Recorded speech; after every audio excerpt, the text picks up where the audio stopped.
Bubuksan ko yan. In fairness, ito yung wok mo, diba? Yes! So, pwede siya sa induction. Pwede siya sa apoy Pwede mismo. sa fire. Na available din yan sa ating yummyverse.ph. Grabe, ang daming available. Siyempre naman. Ikaw ba available?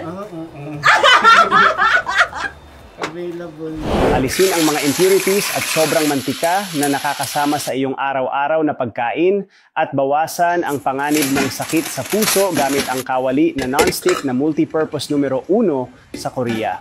Alam mo ba na ang paggamit ng karaniwang kawali ay maaaring magdulot ng mga carcinogens sa pagkain? Kapag madalas itong kainin, ang dami ng mga lason na ito ay naiipon sa katawan na nagdudulot ng mataas na panganib ng sakit. Sa matibay at maganda nitong disenyo, pati na ang advanced na teknolohiya, ang kawali na non-stick na multipurpose ng Korea ay solusyon sa pag-aalis ng mga nakakasamang impurities upang masiguro ang kaligtasan ng pagkain. Ang pagkain ay luto ng pantay-pantay at hindi nasusunog, maaari kang magluto ng hindi gumagamit ng mantika. Protektahan ang iyong kalusugan at ng iyong pamilya. Tos!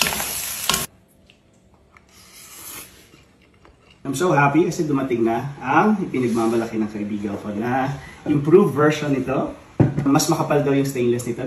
If you want to have this new improved wok pan, punta na kayo sa site. Check it out. Nandyan yung full details at saka yung price. Mukhang mag-enjoy kayo dito.